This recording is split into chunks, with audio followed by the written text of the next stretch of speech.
All right, we learned a little bit about the Holy Temple over here. And here we have some pictures of all the pictures are not like really 100% accurate, but it's something like this. The Holy Temple is a picture of just the Holy Temple. Let's see if we can. All right, we have a lot of pictures. Let's see if we can. This is the one we had before. Here, this is a little bit of the Holy Temple. This was, like we said, the Ulam in the front. This whole thing is called the Heichel. This is like the Holy of Holies was from here. Now this is this room. Here's the Holy over there. This is this part here. All of this whole thing, that was similar to the tabernacle in the desert. Here's the altar. And this was added on. This is what's called the Ezra Nashim. This was added on the first temple. In the first and the second temple, that was added on. All right, so let's do some of the Rambam. That's what we had before. Yesterday we got up to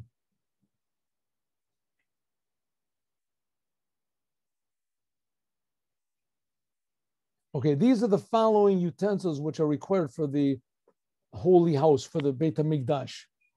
First of all, you have to have an altar for the burnt offerings and the other sacrifices. That's this. Where is it? Here. You see it? Maybe we can make it bigger. Can we make it bigger? Oh, here. The altar. And there's a ramp that goes up to it. See? Can you see what I'm pointing to? I don't know. Maybe. There we go. See, here's the altar. That's the altar, this thing here. And there's the ramp going up to the altar. A wash basin with a pedestal where the priest would sanctify their hands and their feet. This was between the entrance hall and the altar. I think we did this yesterday. Then there has to be the altar for incense offering. The altar for incense offering, that was inside of here. So maybe we can find another picture. I don't think so. I don't think so. Huh? No. Very nice, nice pictures. These are more accurate. I see this one comes from Chabad. I see, so it's a little more, they put a little more attention to the details.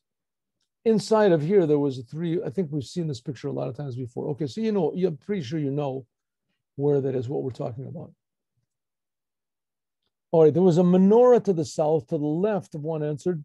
There's a table on the right. There was a showbread placed on it.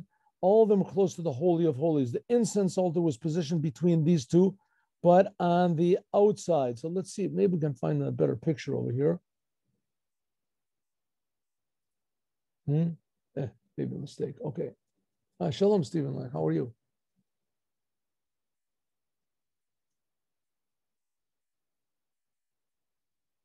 When the temple was built, then there are divisions.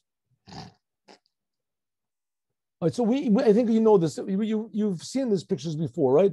There was a candelabra was on the left-hand side, and unlike everybody draws the picture, which has no basis whatsoever, the hands were straight, the arms were straight. Then they had the showbread. I don't know, lechem apanim. It was a face bread. It was shaped like a U. The bread was shaped like a U, so it had all these faces on it. Right? It had faces. Usually, a loaf of bread has like 6 sides, right? Top, bottom, front, back, right, left. But this had on it, how many sides? I don't know. 1, 2, 3, 4, and 5, 6, 7, 8. Anyway, like 12 sides to it because it was shaped like a big U. So as a result, it had all these faces on it. That's why it's called lechem hapanim, bread of face breads.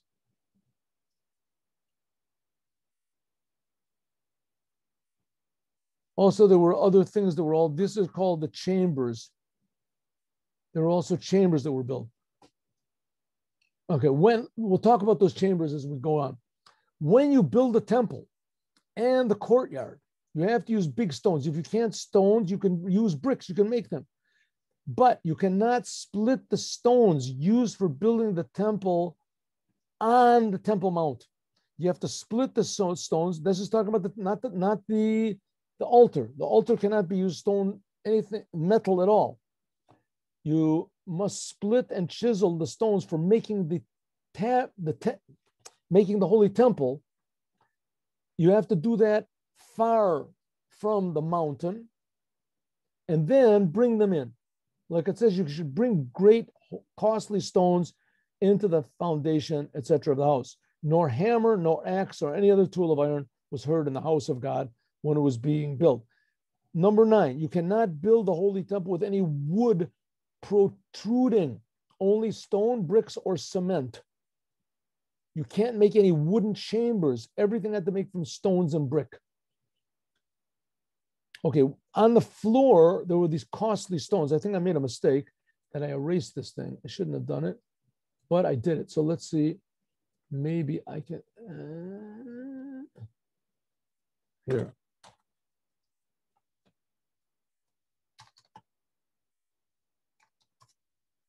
One second, excuse me.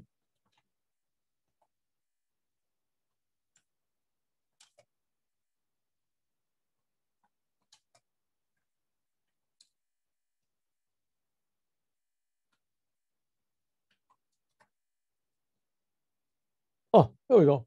Okay. Can we get one of these pictures over here? Here we have this picture. This is like what I had before.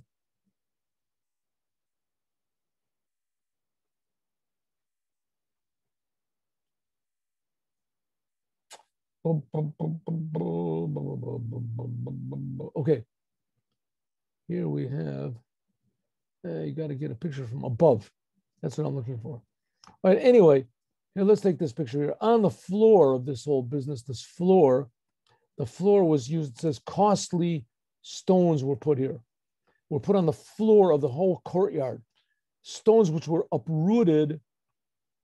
If you uprooted a stone, that invalidates it, even though they remained in their place. It was if there is a stone on the floor, one of the tiles, and one of the tiles gets disattached from the ground, then it's no good because it's blemished. Therefore, a priest is forbidden to stand on such a stone until the surface they have to be connected to the ground.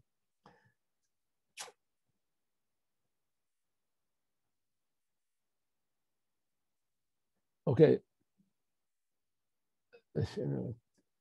If you really want to do the mitzvah in a special way, that's the basis. That's the basis.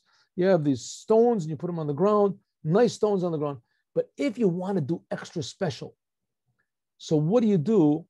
You can make it beautiful and attractive according to how much money they have. If you have enough money, plate the whole entire thing with gold.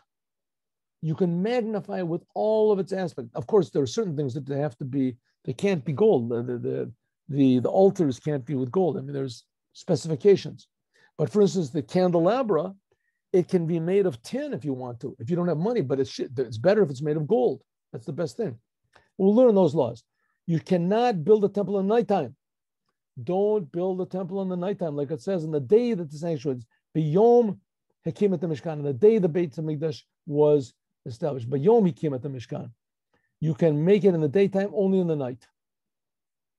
You must be involved with building it from the morning until the stars come out. Then you have to stop. Everyone must build the Beit HaMikdash. Everyone has to participate. Men, women, just like it was in the desert. But children are not to be stopped from learning Torah. Young boys who learn Torah do not interrupt their Torah learning, even for such an important thing as building the Holy Temple. Also, building the Holy Temple does not push away the holidays. Even on the holidays, you have to build the Holy Temple. And Binyan Beit HaMikdash Doch Yom Tov. Yom Kippur, you have to build. But on Shabbat, they did not. On Shabbat, not the holidays, the festivals. On Shabbat, they did not build the temple, however. The altar, what about the altar? The altar was very important. That should be made only from stone. Like it says, you have to make it from stone, and it has to be in contact with the earth and not on earth. We're going to go back to this. Like it says, you should make an altar of stone, but the Talmud, the rabbis explain that this is not left to us. It's not that you It says if you make im mezbeach ha'avonim, if you make the thing from stone, if you make the altar from stone. So you might think, well, if you make it from stone, but you don't have to make it from stone. If you decide to make it from stone, you can, but if you want to, you can make it from something else, like you said, gold or whatever. It says no. Even though it says if you decide to make it, it doesn't mean that way. It means you must do it. It is an obligation. Okay, where did you get the stones from? How are the stones? What are the qualifications of the stones? This, God willing, we will learn next week. Perek Arba. So with God's help, the Beis Hamikdash will be built by then, and we can see ourselves. The Kohanim will take pictures, and they'll send it. It'll be in all of the news. Finally, we get some genuine news in the world. Have a good day with Moshiach now. Thank you very much. And tomorrow, 8:15, there will be a class. We'll finish this Sikha, and we'll finish another short Sikha. So you'll have what to say on Shabbat. Have a good day. God bless you all. And Leet Road.